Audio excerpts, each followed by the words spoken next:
warahmatullahi wabarakatuh. Selamat pagi pemirsa, kembali lagi bersama saya Adiba Syaratunisa yang akan menemani Anda selama 5 menit ke depan dalam program Lensa Tajam, sebuah program terkini dan terpercaya. Pagi ini kita akan membahas peran krusial sebuah genre jurnalisme yang sering dijuluki sebagai watchdog demokrasi atau jurnalisme investigasi.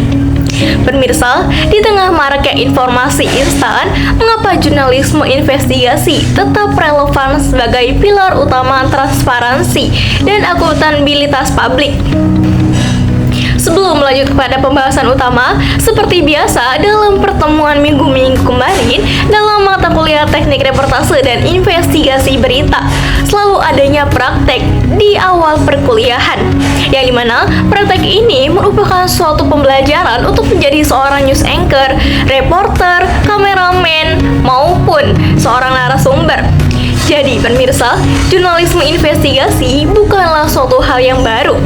Sejarah mencatat peran ikonik muckrankers di Amerika pada awal abad ke-20. Tokoh seperti Ida Tarbell dan Upton Sinclair berani membongkar skandal korupsi dan praktik kotor industri yang kemudian memicu reformasi besar-besaran, termasuk regulasi keamanan pangan. Di Indonesia, semangat ini diwariskan oleh tokoh seperti Muchtar Lubis yang melalui media Indonesia Raya berani menentang kekuasaan. Pemirsa, jurnalisme investigasi memiliki peran fundamental. Yang pertama, membongkar kejahatan yang tersembunyi. Yang kedua, memberikan suara kepada korban atau pihak yang lemah. Dan yang paling penting pemirsa, yang ketiga, mendorong akuntabilitas dari para pemegang kekuasaan. Tanpa investigasi, kebenaran seringkali tenggelam dalam narasi resmi. Lalu pemirsa, bagaimana proses jurnalisme investigasi ini dilakukan? Berbeda dengan reportase biasa, investigasi merupakan proses yang sistematis, memakan waktu dan sangat beresiko. Berdasarkan kajian, ada 4 tahapan utama. Yang pertama, perumusan hipotesis awal. Pemirsa, perumusan hipotesis awal ini bagian penyelidikan dimulai dari dugaan kuat atau petunjuk penting yang berasal dari sumber terpercaya atau anomali data. Yang kedua, pengumpulan data mendalam.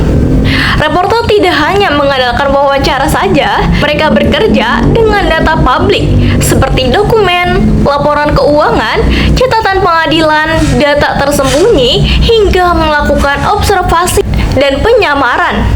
3. Verifikasi berlapis.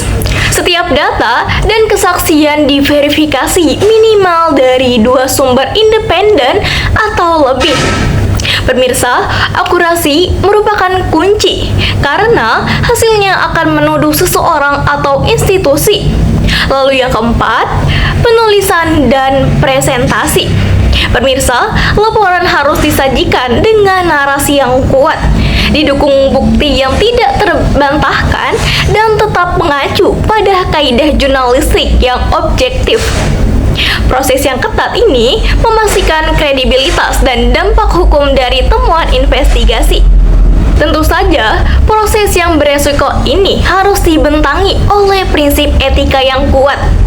Prinsip utama jurnalisme investigasi merupakan objektivitas yang berani.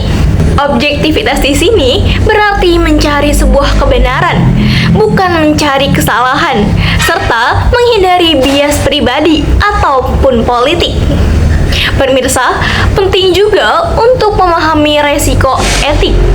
Penggunaan penyamaran atau rekaman rahasia harus dijadikan upaya terakhir dan hanya dibenarkan jika informasi tersebut sangat penting bagi kepentingan publik dan tidak bisa didapatkan melalui cara yang biasa.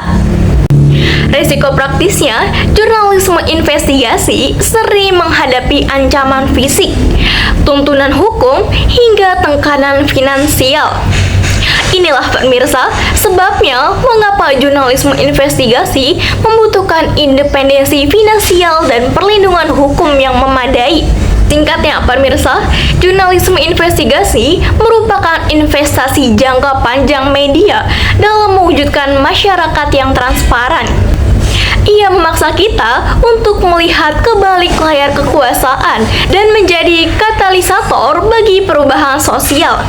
Pemirsa, selama masih ada ketidakadilan dan penyalahgunaan kekuasaan, peran jurnalisme investigasi akan selalu relevan sebagai pilar utama demokrasi. Baik pemirsa, itulah tadi berita yang dapat Adiba sampaikan dalam pertemuan ke-6 dalam mata kuliah teknik reportase dan investigasi berita. Adiba pamit undur diri dari hadapan pemirsa. Sampai jumpa di Learning Journal Teknik Reportase dan Investigasi berikutnya. Jangan kemana-mana, tetap di Lensa Tajam. Wassalamualaikum warahmatullahi wabarakatuh.